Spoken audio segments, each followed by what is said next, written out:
Well, greetings, everyone. Good morning, good afternoon, good evening, depending on where you're joining us from today. I'm Jason Fout. I teach at Bexley Seabury Seminary in Chicago. I teach theology, and I'm so pleased you could be with us here today for this next in our series of theological symposia, considering our lives in a time of pandemic and working for racial equality and justice. These sessions have been sponsored by Bexley Seabury Seminary Federation, the Anglican Theological Review, and the SEEP Network. The missions of these three organizations dovetail in wanting to help the church to think creatively, critically, carefully, and faithfully about God and life. These sessions are calculated to do just that for a wide variety of people, to bring noted international theological minds together to ruminate theologically on our present moment, and to do so with a wide audience who might not be immersed in the technical details of our disciplines, but are committed to thinking and praying about how our faith informs our lives. Today, we're looking at the question of death and dying in light of Christ. I'm really excited about this. Particularly in light of the pandemic, we've heard about people dying alone. We've heard a great deal of sentimental but theologically dubious talk about death. We've encountered a reductive medicalizing of death and so forth in light of all of this, but also in light of the death of George Floyd and too many others that we can name. We've assembled today an interdisciplinary panel with a common Christian commitment to discuss this issue. We're especially interested in questions around how, as Christians, we approach dying and death, both our own and others. How does our faith inform that? How does our approach inform our faith? How do we think about medicine, our faith, and death? How do we approach death in light of Christ's death? And what of his resurrection? Given our need for, our medical need for isolation, and with so many dying alone, how can we be present and connected with each other? So to explore these and related issues, we brought in, as I mentioned, an interdisciplinary team of presenters known for their work in theology, medicine, chaplaincy, and poetry to reflect theologically on the perils and promises that we face today. And so with us today, we have Jeffrey Bishop, who serves as Tenet Endowed Chair in Healthcare Ethics, Professor of Philosophy, Professor of Healthcare Ethics, and Professor of Theology at St. Louis University in Missouri. His book, published in 2016, is The Anticipatory Corpse, Medicine, Power, and the Care of the Dying, from University of Notre Dame Press. Welcome, Jeffrey. Thank you. We're also very proud to have with us today Ronald David. Ron is a retired Episcopal priest, hospital chaplain, and physician. He was made an honorary canon of the Episcopal Diocese of Los Angeles after having served 12 years as Director of Clinical Pastoral Education at Good Samaritan Hospital in Los Angeles. We're really pleased to have Ron with us today. Welcome. Thank you. And we also have with us today, I'm excited to say, Martha Serpas, who works both as a trauma chaplain and a poet. And she also teaches in the creative writing program at the University of Houston. Her book of poetry, The Diener, published in 2015, explores liminal spaces, both in the hospital and in our fragile ecology. Welcome, Martha. Thanks. For our session today, I'll call on each panelist in turn, and they'll speak for 8 to 10 minutes or so. Then when each of our panelists has had a chance to speak, we'll have a time of questions and conversation among the presenters. In this webinar format, everyone in the audience is all muted and can't be seen. But still, we want you to be an active participant in our discussion if you're in the audience. If you have questions or comments, you can put them in the chat window, directed to either a particular member of the panel or to everyone. I'll be monitoring the chat, and I'll pass on questions to the panelists during our discussion time. Our session will be done in around an hour to perhaps an hour and 15 minutes, maybe a little longer. So, but before I ask Jeff to begin our conversation, let's begin with a moment of prayer. Let us pray. Almighty and ever-living God, source of all wisdom and understanding, be present with us who consider soberly our call during these difficult times. Send your Holy Spirit here to rest upon us, and stir us to faithful lives and action, granting us the grace to see a renewed church and a transformed nation. Through Jesus Christ our Lord. Amen. Amen. So, Jeff, what thoughts do you have to offer to us today? Well, thanks, Jason, for inviting me. Can you hear me okay? Yes. Okay, very good. Thanks for inviting me and letting me participate in this. I'm sorry we can't actually be together in the flesh, so to speak. I wanted to kind of share a story, but also a story that was transformative to me, but also a story that kind of convicted me and convicted what I call the attempt to scientifically study spirituality.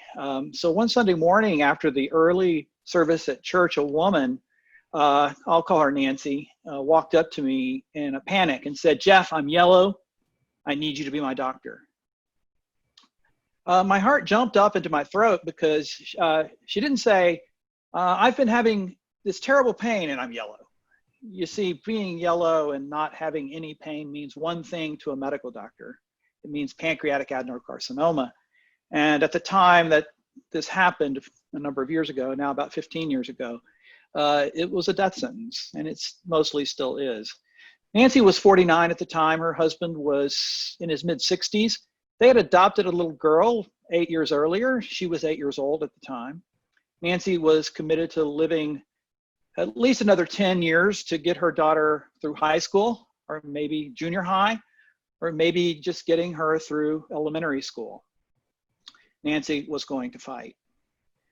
It turns out that it wasn't a pancreatic adenocarcinoma, but a neuroendocrine tumor in the head of her pancreas, which gave us a modicum of hope, but that was short-lived.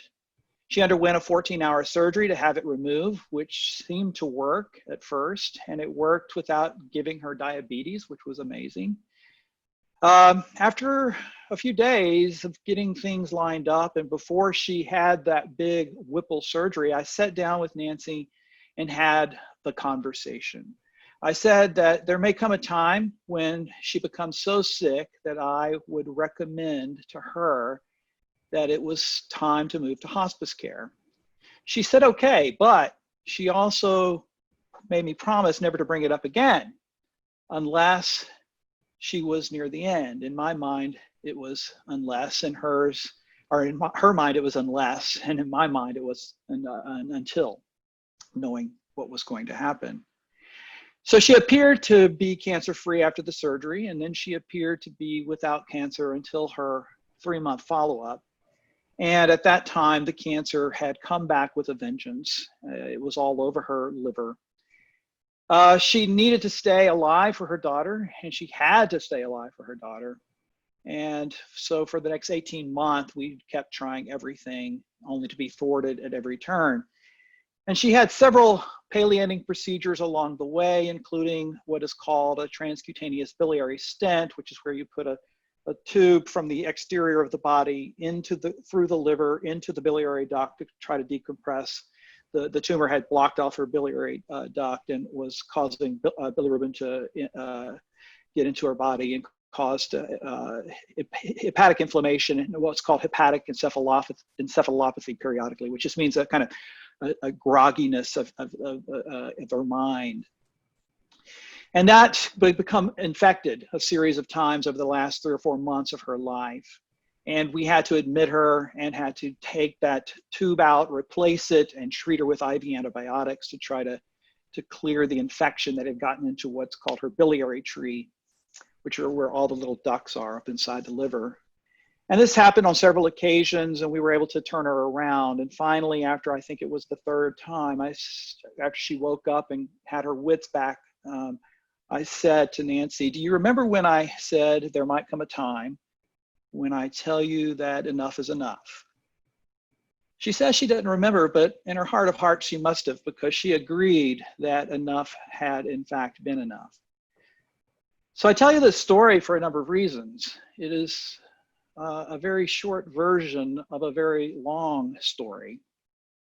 It had its ups and downs, its hopes and despairs, its pains, its sufferings, its moments of panic and anxiety, and moments of love and tenderness for all of us. Nancy went into hospice that very day. We started her on hospice, and we discharged her from the hospital a couple of days later to home. And hospice was a very good thing, and it is a very good thing because we could actually deal with what was in front of us. And for several of us, her medical team, we'd been pretending that it wasn't right there, that death wasn't right there in front of us. And it's a good thing for those who practice in hospice because it's interesting how their professional skills, their training kind of sit in the background. There's not at the forefront. And I think that's a good thing. But I'm going to say something that, becomes problematic sometimes. And it's touched right at the heart of Nancy's spirituality. Nancy, with the hospice team, a chaplain came to her house, and she was offended by this. After all, her own priests had been involved all along. She was an active parishioner. She was in the choir. She had been on the parish council. Her husband had been chair of the parish council at a troubling time for the parish years before. But she was offended that the chaplain had showed up. And I think it was because the chaplain had attempted to do what has become more and more in vogue since this story happened, something called spiritual assessment, and had to do with spiritual assessment. He attempted to do this spiritual assessment on Nancy. And this is why I've told you this long story. Now, there's an old saying that I share with my students often. I would have done much better in science if I had known that psychology was really biology, biology was really chemistry, chemistry was really physics, physics was really mathematics, mathematics was really logic, and logic is really philosophy, and philosophy is really psychology. So this serious point that sits beneath this humorous little truism is that we always have to translate what we are talking about into something else for it to be considered true, especially in science. So we have to translate psychology into something else that we think we know, biology. But we also have to translate biology into something else we really know, which is chemistry, and so forth and so on. Now, that becomes a problem when it comes to the meaning of your life, to the meaning of your death. That is to say, it becomes a problem when we do this to spirituality. Everyone seems to want the prestige of medical science, and in order to gain that prestige, some sectors within chaplaincy have taken to studying their work scientifically. And it has resulted in these things called spiritual assessments. And there are numerous of these. And I will give you an example of one, a spiritual assessment called the mini RCOPE. And the RCOPE stands for religious coping. And this RCOPE test has to imagine religion not on its own terms, but as a form of psychological coping, a coping mechanism. It is turned into something, spirituality is turned into something that it's not, in order to meet some sort of scientific standard for making a truth claim. What if I told you that your most sacred and precious ideas were just coping mechanisms? Now, no one would ever say that out loud, but sitting just beneath our drives to help, we sometimes panic and turn to the habits of turning everything into a problem in need of a scientific answer. And this has been a trend, I think, in chaplaincy that I find personally problematic. So I told you this story for another reason, the story of Nancy. It is a problem if you try to turn Nancy's story into a psychological story, because psychology is really biology, biology is really chemistry, you see the problem. So the story of Nancy resists every mode of translation because it is about a life story lived from the inside. It is not about trying to examine the life from the outside like a scientist. It is a story that has shaped my own story. Her story has shaped my own story, and it has become a story by which I have turned the tables on science. For now, my career has been to turn the tables on science and to try to understand science in terms of Nancy's story. And now I've told it to all of you, and it is your story.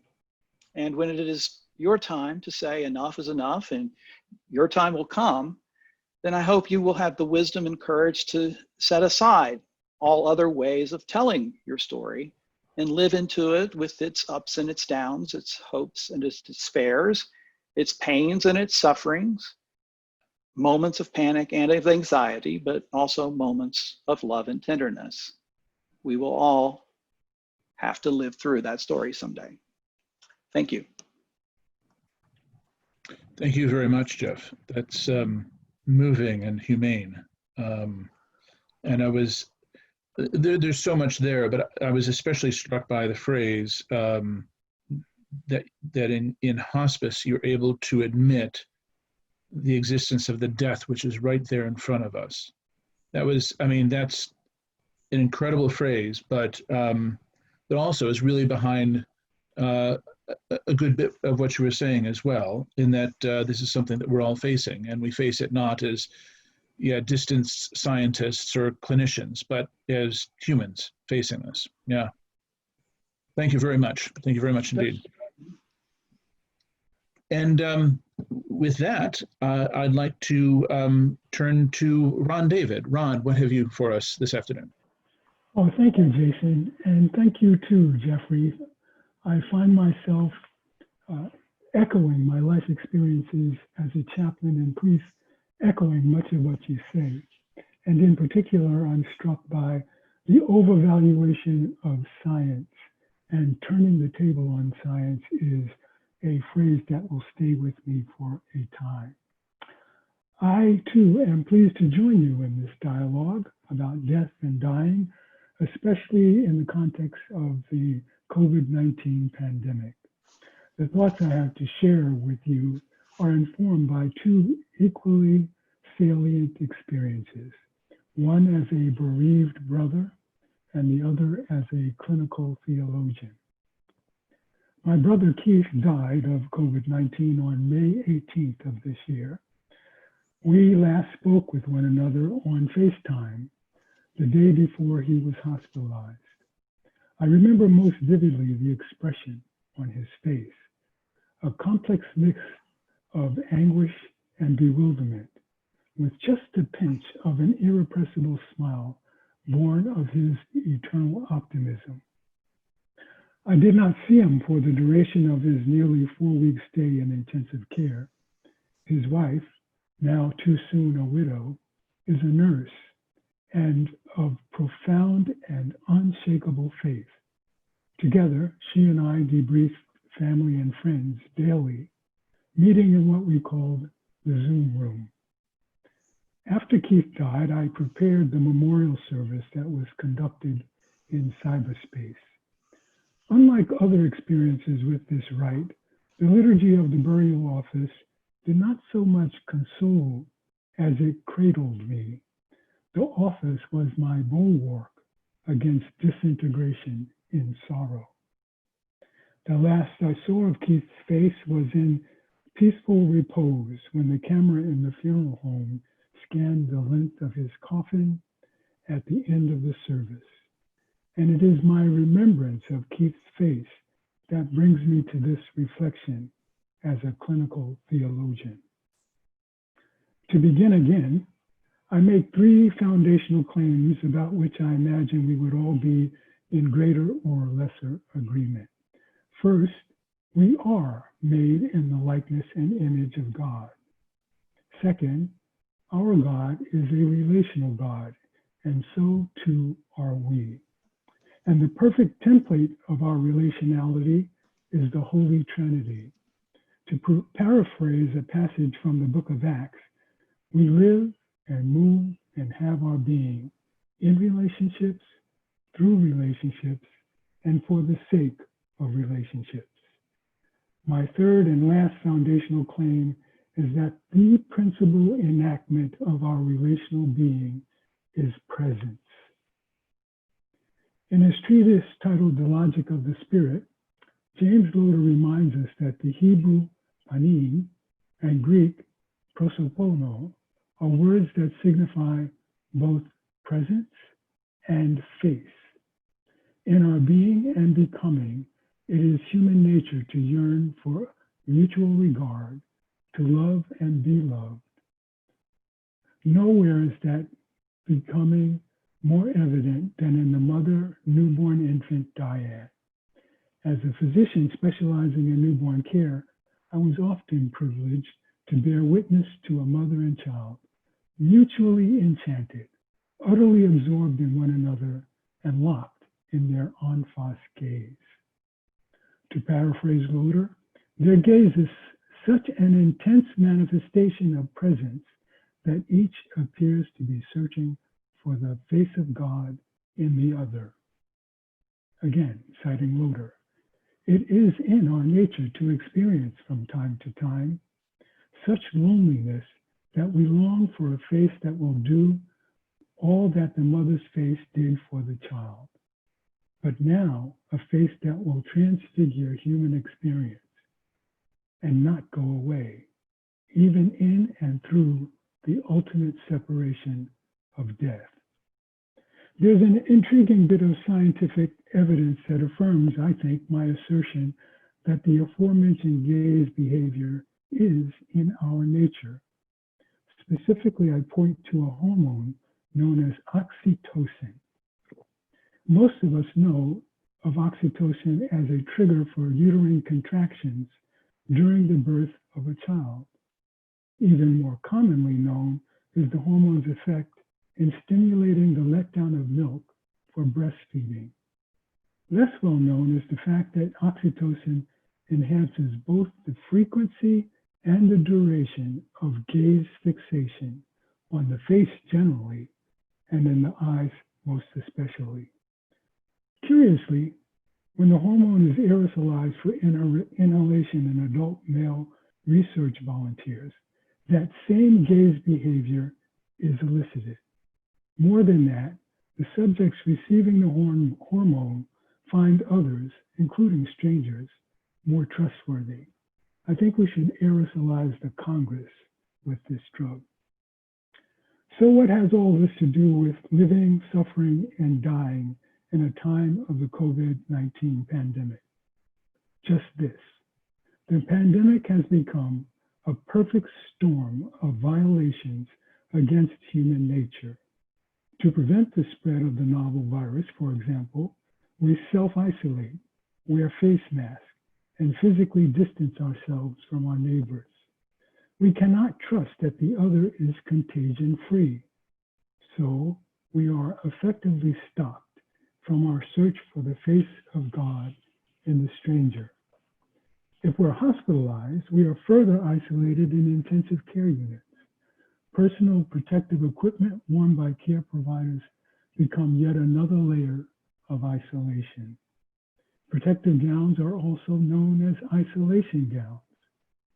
Some healthcare workers have responded to this form of isolation by attaching photographs of themselves on the front of their gowns, and sometimes even on their face shields. The loneliness of isolation itself is death dealing. We have been deprived of our access to the precious gift of presence. For COVID-19 patients, we die alone, absent the care of family and friends. And when we die, our loved ones are stymied or stopped in their social mores of wakes and burials because no more than 10 people at a time can gather in houses of worship or funeral homes. There is limited space and time to mourn, to remember, hug and feed, and spiritually comfort one another. I worry not for Keith. In his body he shall see God. He himself shall see, and his eyes behold him, who is a friend and not a stranger. It is for those of us unable to see the face of God in our neighbors or strangers that I weep. Like so many other institutions, the church must necessarily shelter in place to ride out this horrible storm.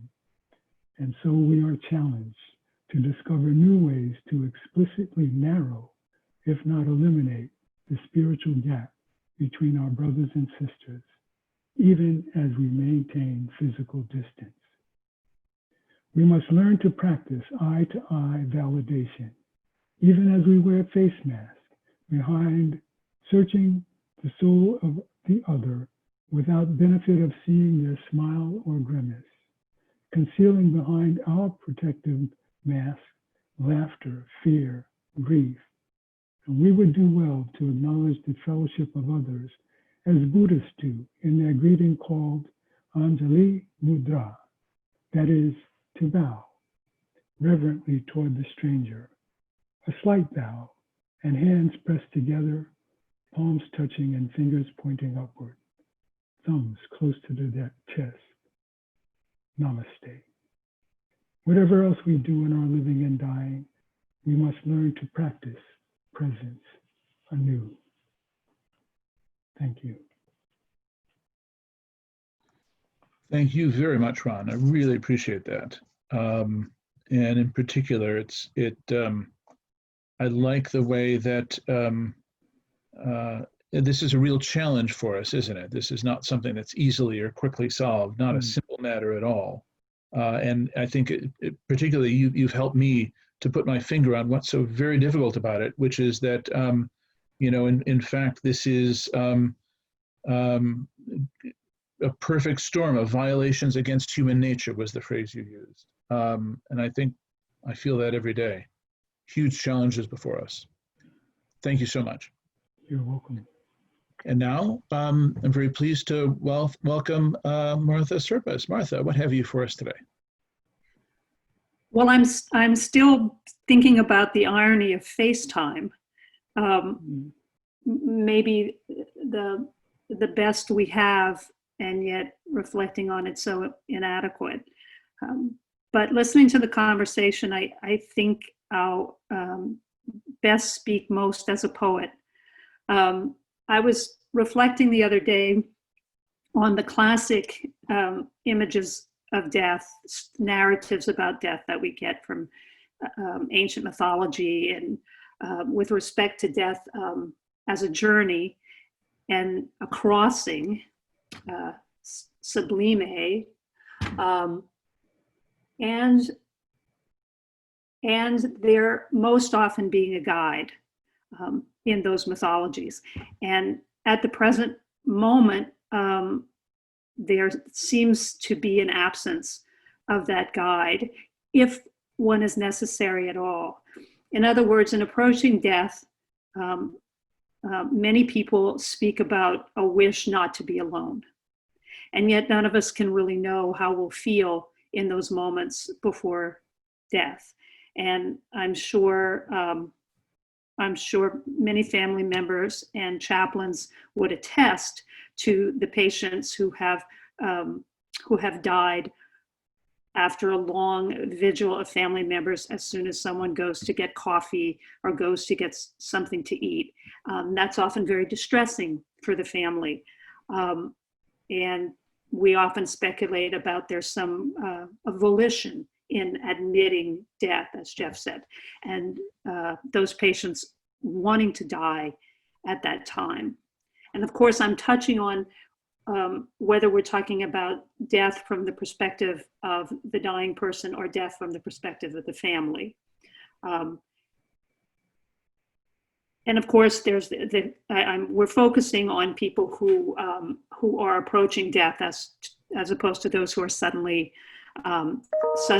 taken from us or given to another life, thinking of the word die as coming from the word give. And I wonder if some of our choices as family have to do with trying to respect the wishes of our dying loved one, even though we may realize that those wishes would be impossible to formulate with respect to what one might wish in that moment. If this is another element of control, I can't, this occurrence is completely out of my hands, but I can control to a certain extent the circumstances, whether there will be hospice, whether there will be music, whether there will be 5 family members, 2 family members present, etc. And whether this is perhaps a playing out of obligation that has been long learned in community. It was also occurring to me that as we look more and more as our society as being influenced or chasing individualism, how that is reflected in our rituals or lack thereof about death. No memorial service, perhaps cremation without scattering, et cetera, or being entombed. For me at the moment, I lost an aunt in March to COVID. However, she was declining and she had long said that she was done. She didn't know why she was still here. So she died at 98. However, it was very difficult for her daughter not to be able to be with her and be present with her. At that time, she was in New Orleans and no gatherings could take place with respect to funerals or memorial services. So she's been, I don't even know how to describe it, in this limbo, I guess, needing burial of a funeral of Christian, a traditional Christian funeral with her mother's body present. And that won't be able to happen for some time. So that's a case that I know personally of the difficulty of a family member separated from the dying. And then secondly, my mother died in May, and she did not have COVID, but she was in a memory care facility, so it was locked down. I had not seen her since March. Even if the facility were not locked down, neither my sister nor I probably could have gotten there in time. She died very quickly. And between March and May, we had FaceTime. And FaceTime, of course, was all about me, because even though she would have responded to my physical presence, my voice over FaceTime, my picture on FaceTime seemed to go, she just couldn't take that in. She couldn't take that in. And I had long thought that I would be present at her death. I don't want to say I was looking forward to it, but I think I was looking forward to it. It was something I knew how to do. It was something my sister would not have been comfortable doing. She would have been at bedside, but it would have been very uncomfortable for her. So I knew this was a gift I could give, and I have had to accept that I could not give it. Or it would have been a gift to myself, which was I was touching on before, that we can't really know what any of us are going to need or want or open ourselves to in those last moments. So in the traditional sense, my mother had no guide, at least to the threshold that we reach in this plane. I really like the phrase "admit death." I think it really covers. It helps me with what I'm trying to get at, and the words we often use in the hospital, that there's no good death or only good enough deaths, right? And whether these new deaths that we are experiencing, being part of now, are they good enough? Those who are they good enough even for the dying person? They do not feel good enough for the family. Anyway, I wanted to read you a poem to close my remarks. This I wrote for a theological poetry professor who was an Orthodox Jew and a great traveler. And on her last trip, she wanted to go to Siberia. And her greatest concern, her greatest worry about going to Siberia was whether drinking yak milk was going to be okay with her faith. Was yak milk kosher? And she finally found, before she left, a rabbi who could assure her that yak milk was kosher. So she was very happy.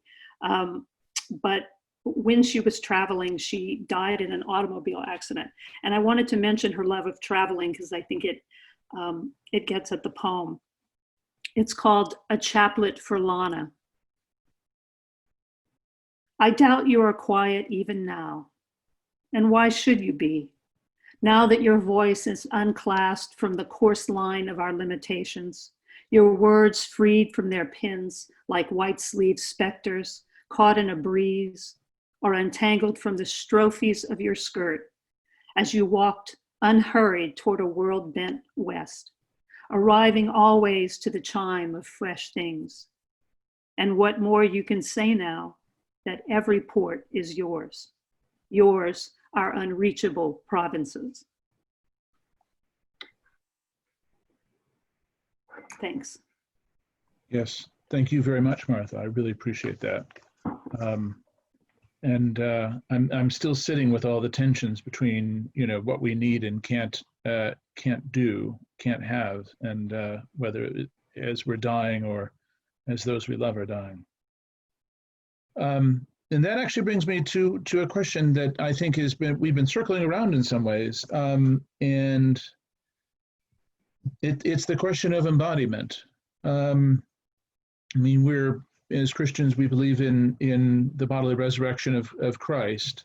We place a great emphasis on embodied community. Many of us as Christians hold the sacraments in high esteem, and there's an intrinsically bodily element to them, and something, you know, deeply connected with presence in that. And yet, at every turn, we are frustrated from physical embodied presence and touch these days. And I guess, I mean, we've each touched on it in different ways, but I wonder if we might think through the disconnect between our way of being. I think, as Ron put it, you know, sort of our deepest ways of being human, but then also the frustration. I mean, even of this, of Zoom calls, as wonderful as this is, and it opens up possibilities we didn't have before. But it's not really satisfying, is it? I mean, how do we live in that tension? As you frame the question, Jason, I'm immediately reminded of a great challenge in clinical pastoral education for the chaplain intern to acknowledge the fact of embodiment. When they go in to visit a patient, it's like there's a total denial of the other's embodiment. There's the shame of seeing the patient in a gown, even. And so there's a way in which it stops them from meeting the other face to face because of the ghost of a body in the room. I think there's a lot to say about embodiment. I'm thinking of, I guess it was Maurice Merleau-Ponty, of French phenomenologist. I mean, we place a lot of emphasis on sight and sound, spoken word, but he pointed out that really the only sense that is both active and passive at the same time is the sense of touch. When you touch, you are also at the same time being touched. It's not true with sight. It's not true with sound. It's not true with taste. It's not true with smell. But when you're able to touch, you're actually being touched at the same time. And when training medical students, and Father Ron probably has some experience with this as well, and it's probably true for it should be true for chaplains as well, is the taking of the hand, holding the hand, touching on the shoulder. It's a give and take there that I think doesn't happen as you just kind of converse, or especially as you try to there's a way in which Father Ron mentioned the gaze as a mutual locking in, but there's a way in which the scientific gaze is not a mutual locking in. It is, the power is always emanating from the scientist onto the body of the other. So I think that it's partly just the way we think in the modern world, and I think that greet one another with a holy kiss. That's probably one of the most sacramental things you can do, because that is touch. It is touching, being touched in a mutual back and forth in a very, very unique sort of way. And then being disrupted from doing that is, it's a kind of it is a, you know, I don't want to say a crime, but it is a disruption of a way, our best way of being, where we can have mutual exchange, touching and being touched.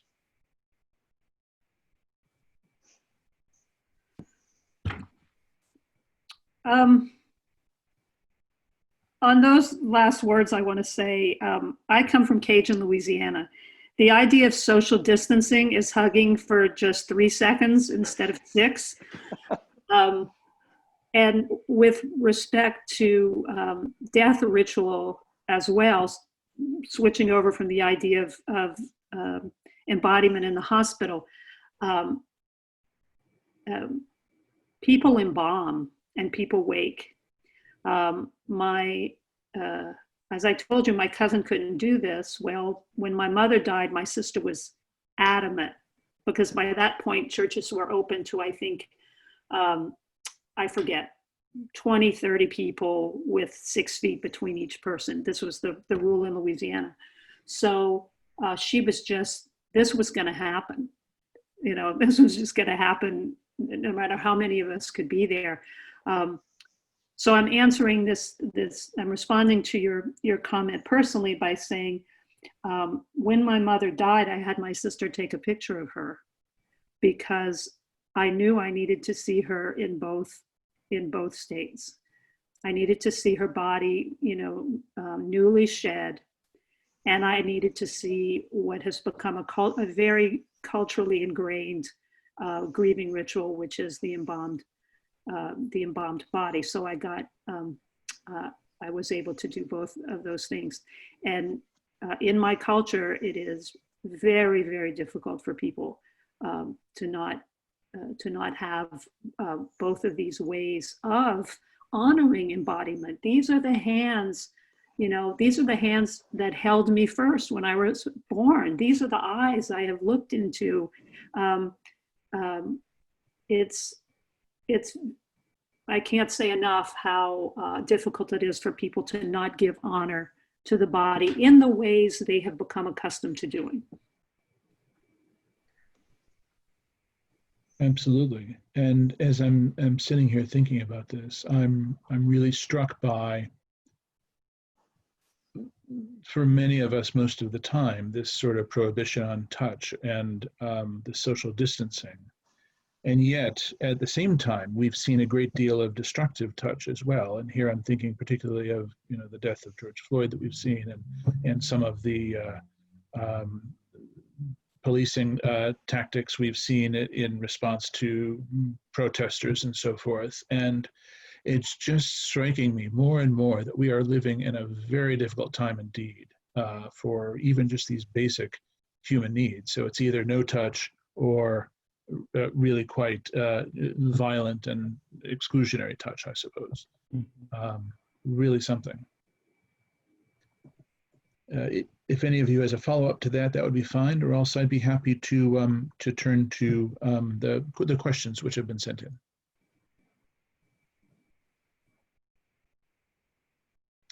So we have a question from one in our audience asking, she wonders how the church can support the healthcare providers who are not only dealing with all the issues of a pandemic, but also the physical isolation from family members. And so sort of those on the front lines caught in between the two.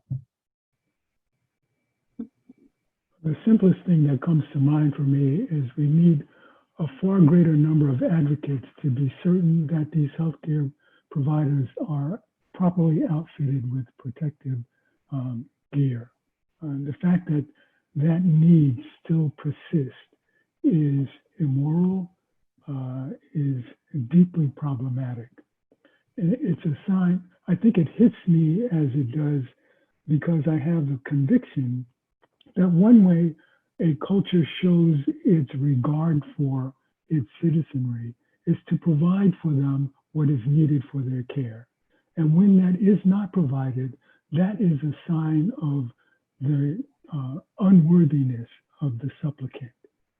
And so there is a great energy found in our ability to rise to difficult occasions when we are held in regard by others. Absent that, our ability to endure is very much stifled. I'm thinking about chaplains for a minute, and what is, I wrote an op-ed on behalf, I feel like, of my colleagues about what it's like for one's calling to be to bring people together and have to often be the carrier of the news that people have to stay apart. And it's, almost a moral injury to have to work against one's vocation. What some of my colleagues pointed out to me is they are deprived of the mutual support of each other. They don't get together for morning report. They don't come together for meetings. They're pretty much isolated. And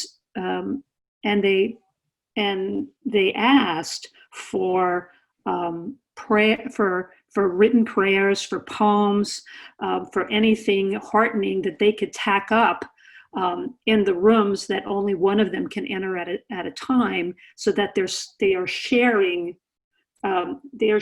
some kind of support, the same support on the same day, since they can't be physically together.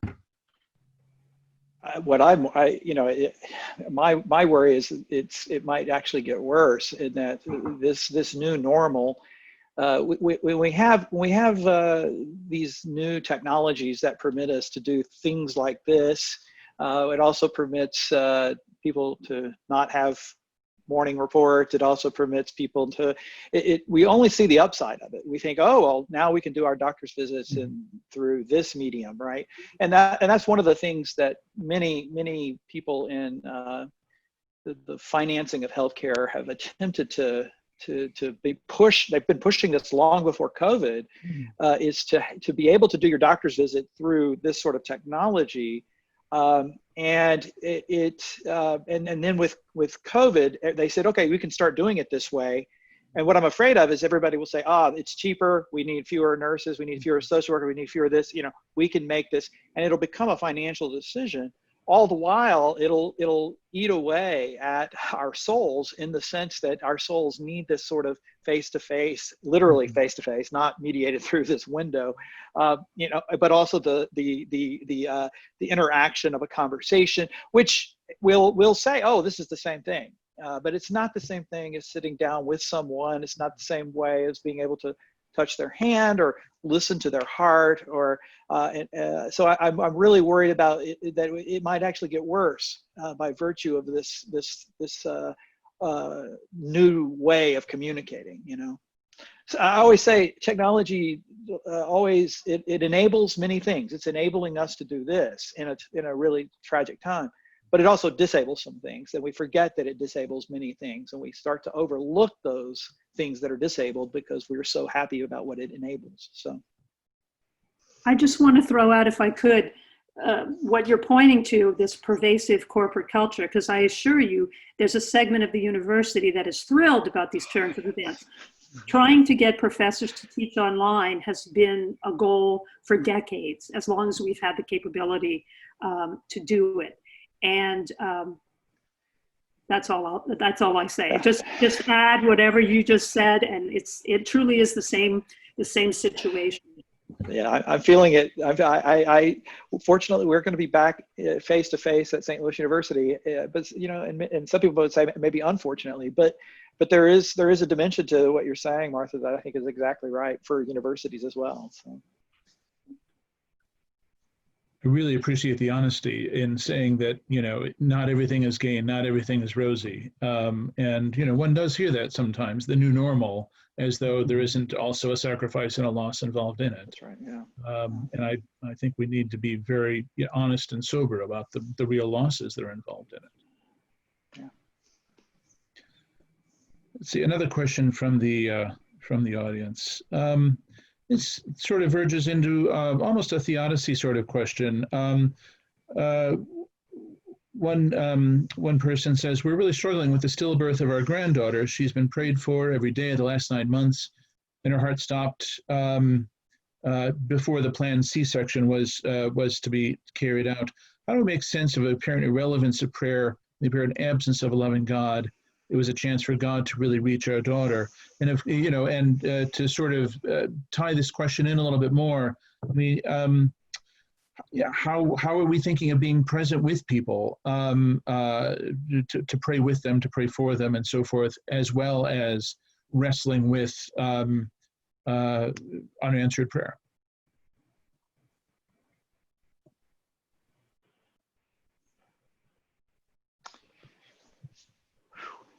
It's weighty. Yeah, it's. I mean, I'm sorry for your loss, and what can be said. I had a friend who was a priest, and he suffered a loss in his parish that was particularly profound, and he said the only thing that kept him sane was the fact that he could recite the prayers, and it was the ability to recite the prayers that kept him sort of sane, kept his faith, but it kept him sane. And all I would say is that, just keep saying the prayers.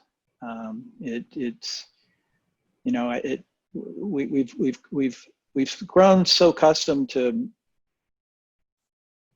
our medicine, our technology to be efficacious in a very, we sort of want to intervene, and then we get the outcome we want. And we've gotten pretty good at intervening and getting the outcome that we want. And I suspect that if we look at the tradition of Christian prayer, we see that that's only a small sliver of the aspect of what prayer is, what prayer does. And it's hard, when you sort of, when our entire culture is telling us that, oh, you intervene this way and you get this result. And then we start to imagine that prayer works in the same way. And I suspect that we have to retrain ourselves as a culture to realize that, as my priest friend said, prayer worked. He just had to keep reciting them. And it didn't work in the way, in an instrumental way that we think like a technology might work, but it worked in a different way. And I think that's our faith and that's our hope. But those are hollow words when you've lost a grandbaby. So. Well, the question stopped me, I must admit, because of my experience as a neonatologist on newborn intensive care. I encountered that conversation again and again in some form. And I'm aware of not so much the pattern of my response, but the desire of my response was always to know more about the lost child in the parents' hearts and eyes. What name do you have for your child? What story will you tell about this child years from now? And if the question allows itself to turn to, what do you imagine God's greatest hope is for you and this child in this moment? But to center the conversation on that which I believe these families are going to carry with them for time out of mind. What did they hope for this child? How is that hope represented in their name? How will they be remembered years from now when others are tempted to stop talking about your grief?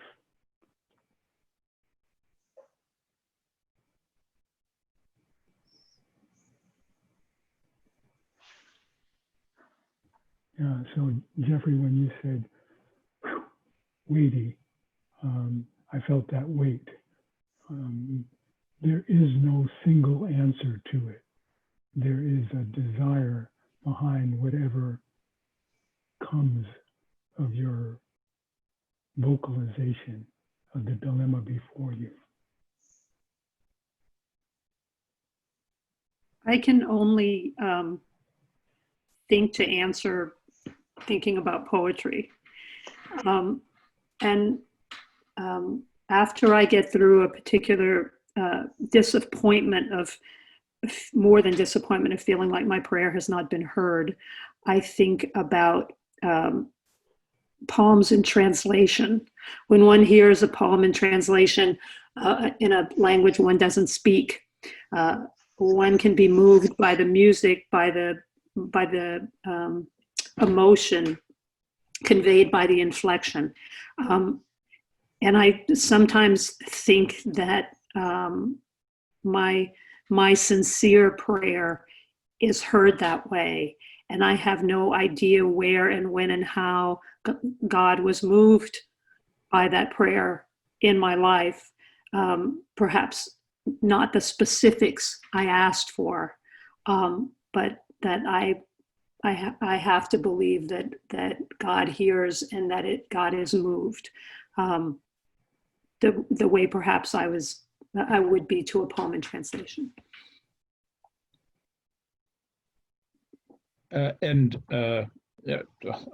I'll take the moderator's privilege, I suppose, and respond very slightly to the question too, in a response that isn't really a response, certainly not an answer, but just to say, in the last year for myself, I've been trying more and more to pray the Psalms more deeply. And it constantly strikes me how in praying the Psalms, I end up praying something that I never would have prayed on my own, and something which is really not, as Jeff was saying, an intervention with a result, but something much, much different. Again, that's not an answer, simply sharing my own experience in a perspective on prayer. We have another question that I'd like to share with you from the audience here. It's in my work with young people, teens and young adults, I've noticed a sizable number who feel that they are unable to believe in any sort of afterlife, yet want to affirm some sort of Christian identity, and yet also feel that their inability to affirm an afterlife places them outside of the Christian faith. I'm curious what your panel makes of this generational turn from an admittedly unscientifically small sample size towards seeking a Christian faith which holds to a deeply Jesus-centered dimension in life meaning, and yet also accepts a kind of finality to individual deaths which might have been unthinkable to a previous Christian generation. As a professor teaching at a university, and I teach things in science and religion, I do a lot in the philosophy of science, and I get a lot of kids who very much, this is sort of the zeitgeist of their world, and it's I just keep saying to them, for Christians, it is, and I teach at a Catholic university, a Jesuit university, St. Louis University, and I say for Christians, we live in the sure and certain hope of resurrection. It's a hope. It's a hope that, one of my colleagues, made this point that it's the hope of the resurrection that allows Christians to be martyred for justice, right? For sticking up for things, and it is that it is a hope that makes it, and I think even the idea of just living a Jesus-centered dimension of life and meaning. If you live with that, I think this is what living a Jesus-centered life is coming to the point where you can affirm this hope in the resurrection, that this human being, this person, this, as we Christians would say, God-man, this is part of what he spoke about and spoke to. And there's a way in which the Christianity transforms the Roman Empire precisely because it was willing to say, no, there are other more important things that we need to be doing, and those were threatening to the power of the empire, taking care of the sick. I think it was it Julian the Apostate, one of the early emperors, or right around the time of the 2nd, 3rd century of Christianity, that was like, these Christians are troublesome. They're taking care of the poor. They're taking care of the sick. They're taking care of the dying, and they were willing to die for it in order to companion with people in those really dire circumstances. But they were able to do that because of the sure and certain hope of the resurrection. And so I don't think we can live out the call of a Jesus-centered life just to be a good ethical person unless we're willing to lay down our lives for justice. And so I think it's great. Live out the Jesus-centered life. Live out that companionship, the life of prayer that Christ has called us to. But I think if you live it out, you come to realize that the sure and certainty of that hope of resurrection. I live in a world where I often respond out of a stream of consciousness. And what came to mind as you framed the question, Jason, was most immediately Rudolf Otto's book, The Idea of the Holy. And my interpretation of that work may be a bit off, and I'd appreciate your counsel on this, Jeffrey. But in summary, I think that Rudolf Otto is saying, listen, this is a story about ideas of the holy. But if you haven't had an experience that these ideas are a reference to, then it's pointless to engage in this dialogue. And I'm wondering then, what experiences are we not having that would lead to a hunger to find ideas for the holy? What are our burning bush experiences, small and large, that require poetry, translation in some way, instead of trying to work backwards from the idea to the experience? Yeah. I think that's right. I actually, I've been on a few parish mission trips in which, we think we're going down there going to these various places to do good and to help them. And what we find is really a reorientation of our own thinking.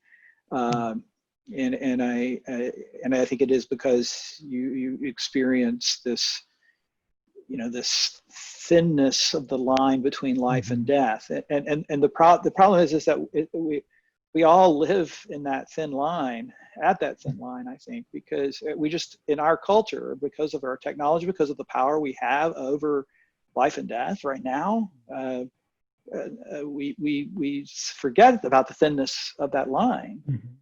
Because we just, as you know, Father, we have all this medicine, we have all this technology, we have all the things that allow us to pretend that death is not there.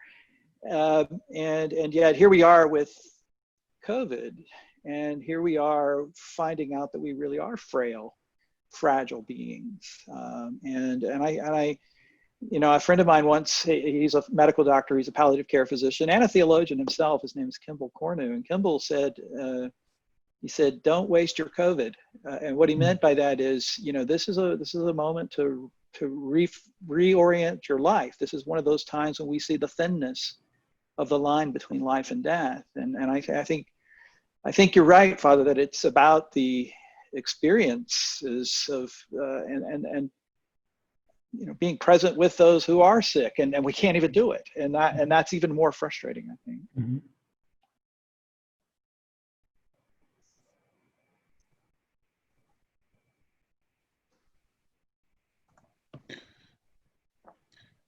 Martha, would you like to weigh in on that, or it's?